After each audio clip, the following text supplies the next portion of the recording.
एक झाड एवढं मोठं काम करू शकतं, तर आपली जी राहिलेली आपण जी जाहीर केलेली जी अभिनव योजना आहे झाडं लावायची, ती जर सगळ्या लोकांना एकत्र घेऊन एकटा सुहास बाबर काही करू शकत नाही. तर सगळी लोक माझ्या बरोबर आली, त्या सगळ्या लोकांनी ठरवलं तर मात्र निश्चितपणे हे 78,000 झाडं लावण्याचा उपक्रम यशस्वी होऊ शकतो. आणि त्यासाठी आम्ही एक आव्हान केलं, ट्री आर्मी नावाची एक संघटना करूया आणि आपण झाडं लावण्याचा उपक्रम हाती घेऊया म्हणून मी ज्याला आव्हान केलं त्याला प्रचंड मोठा प्रतिसाद मला या सगळ्या लोकांच्याकडून मिळाला. महाराष्ट्रभर लोक विचारत आहेत की आम्हाला याच्यामध्ये सहभागी व्हायचं आहे आणि यथाशक्ती लोक मदत करतात. कोण म्हणते मला तुम्हाला आम्ही वर्गणी देऊ इच्छितो, कोण म्हणते आम्ही झाडं डोनेशन करू शकतो. वाढदिवस साजरे होताना आता वयाच्या संख्येने झाडं लावून वाढदिवस साजरा होतो. त्याला पॅटर्न बदलला आता वाढदिवस साजरा करायचा. आणि मला असं वाटतं की जो शब्द दिला, आज सुद्धा आपण जवळपास 4,000 झाडं लावतो. श्रीकांत पाटणकर म्हणून आमचे दुकानदार आहेत, ते त्यांच्या वडिलांच्या स्मरणात मोठी 200 झाडं लावत आहेत. श्रीधर जाधव, रणजित पाटील यांनी खूप मोठी मदत केली. आळसंद ग्रामपंचायतनं 500 झाडं त्या ठिकाणी लावली होती. अनेक लोक असे आहेत की आज त्यांच्या आई वडिलांच्या वाढदिवसानिमित्त झाडं लावत आहेत. आज माहुली ग्रामपंचायत जेवढं मला विधानसभेच्या निवडणुकीला जेवढं लीड दिलं होतं एवढी झाडं लावण्याचा त्यांनी आज घोषणा केली आणि तिने 100 झाडं मला इथं आणून त्यांनी देण्याचा एक प्रयत्न केलाय.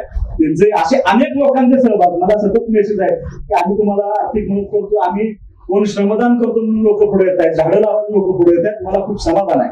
जॅकी दादा, शेवटी मी राजकारण करतो. राजकारणामध्ये समाजकारणामध्ये काम करत असताना आमचं कुटुंब गेली 40 वर्ष अगदी स्वच्छ भावनेनं कसल्याही अपेक्षेशिवाय काम करण्याचा प्रयत्न करतो. पण राजकारण आहे, राजकारण म्हटलं की यश अपयश, चांगलं काम वाईट काम, टीका टिप्पणी ही सतत चालू असतो.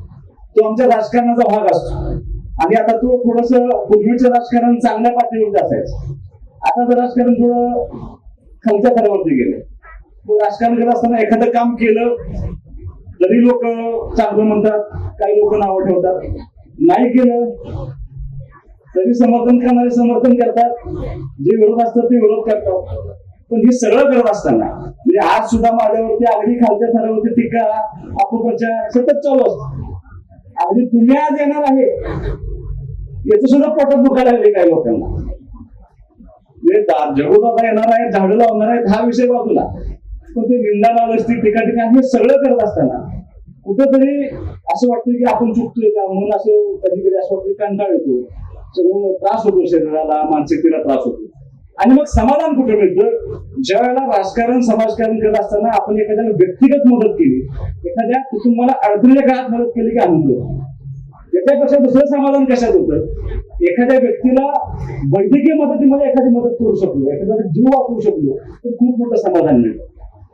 पण ह्या 1.5 वर्षामध्ये मला जर सगळ्यात जास्त समाधान झालं कशात मिळालं असेल तर हे सगळा कंटाळा घालवत असेल तर झाड लावलं की मला मात्र खूप मोठं समाधान मिळतं. आणि ते झाडं लावणं जगवणं हे खूप मोठं काम आहे. त्या निमित्तानं आज ट्री आर्मीच्या निमित्तानं आम्ही ते शुभारंभ करतोय. औपचारिक कार्यक्रम सुरू झाले. आज पण दादाच्या आम्ही बदल केला. 78,000 झाडं लावताना 78,000 झाडं लावून सोडून देणं खूप सोपं आहे मला, त्याचा उपयोग नाही. आमचं धोरण असं आहे की जी झाडं आपण लावतोय ती झाडं जगली पाहिजेत, वाढली पाहिजेत, मोठी झाली पाहिजेत हे आमचं जबाबदारी. आम्ही ज्या ज्या ठिकाणी झाड लावतोय तिथं खतांची व्यवस्था, पाण्याची व्यवस्था सगळं करतोय. तुम्ही आमचा कार्यक्रम हा आमच्या व्यक्तीगत होणार, पण तुम्ही ज्यावेळेला येणार असं कळलं त्यावेळेला आम्ही झाडं लावत असताना पूर्ण ड्रीपची व्यवस्था केली. 2 रात्रीमध्ये त्यांनी सगळं ड्रीपची व्यवस्था करून त्याचं पाणी आधी सुरू केलं आणि मग आपण 4,000 झाडं या ठिकाणी लावतोय. तुम्हाला माझा शब्द आहे, जाणवेल लोकांना की आज किती ठिकाणी तरी काम करणारं कुटुंब म्हणून आम्हीच कुटुंब ह्या पूर्ण मतदारसंघामध्ये प्रामाणिकपणे काम करतोय. त्या ठिकाणी माझा तोड ढाळत नाही, मी अस्वस्थ होत नाही, माझं शांतपणे काम चालू असतं आणि शांतपणेच काम करणारा मी कार्यकर्ता आहे. त्यामुळे झाडं लावायला थोडं फक्त दंगा केला ते पण तुम्ही येणार आहे म्हणून झाडं लावण्यासून माझं शांततेत कार्यक्रम चालू.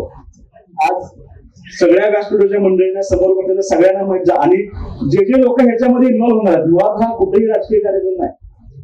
मी ज्यावेळेला बोर्ड तयार केले त्यानुसार माझं आणि सगळ्यांचं भांडण झालं की माझं नाव टाकूच नका. ट्री आर्मी सुहास बाबरची नाहीये, ट्री आर्मी कुठल्या पार्टीची नाहीये. ज्याला ज्याला याच्यामध्ये यायचं आहे, ज्याला ज्याला असं वाटतंय की आपल्या आता कदाचित ह्या झाडांचं मला होईल नाही माहित नाही, पण माझ्या पुढच्या पिढीसाठी तो झाला पाहिजे आणि ते होण्याच्या दृष्टीनं आम्ही अत्यंत प्रामाणिकपणे प्रयत्न करतोय. त्यामुळे ज्यांना ज्यांना सहभागी व्हायचा आहे, कसल्याही पार्टीशिवाय कसल्या अपेक्षेशिवाय त्या सगळ्यांनी याच्यामध्ये सहभागी व्हावं.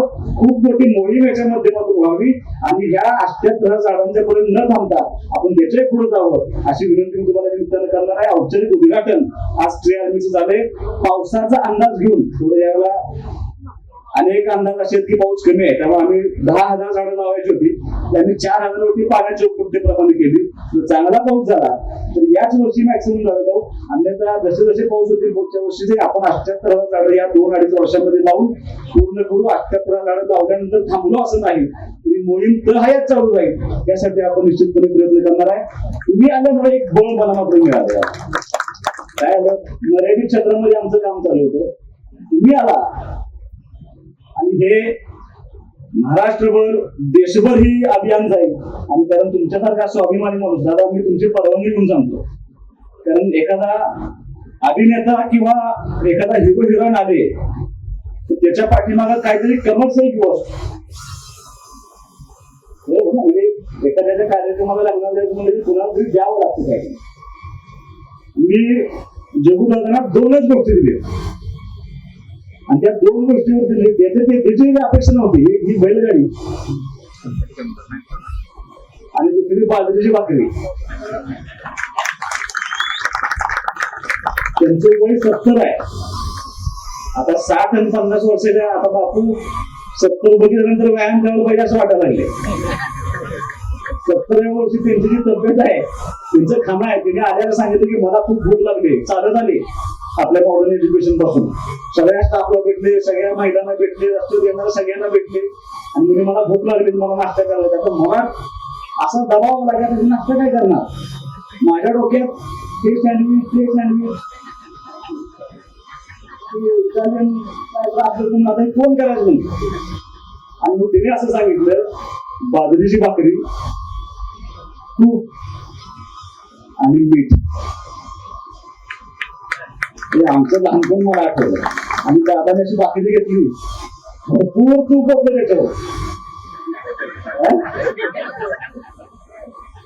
आणि सगळं असं मीठ टाकलं त्याच्यावरती, रोल केला आणि तिने ते नाश्ता केला. चेअरमन साहेब राहिलेलं तूप तिने हाताला लावलं आणि तोंडावर लावलं. त्याने मला सांगितलं की माझ्या तब्येतीचं रहस्य हेच आहे, नॉनव्हेज खा. त्यांनी आता पिठलं आणि भाकरी जेवणाला मला करायला सांगितलं. एवढा साधा माणूस मी माझ्या आयुष्यात बघितलेला नाही.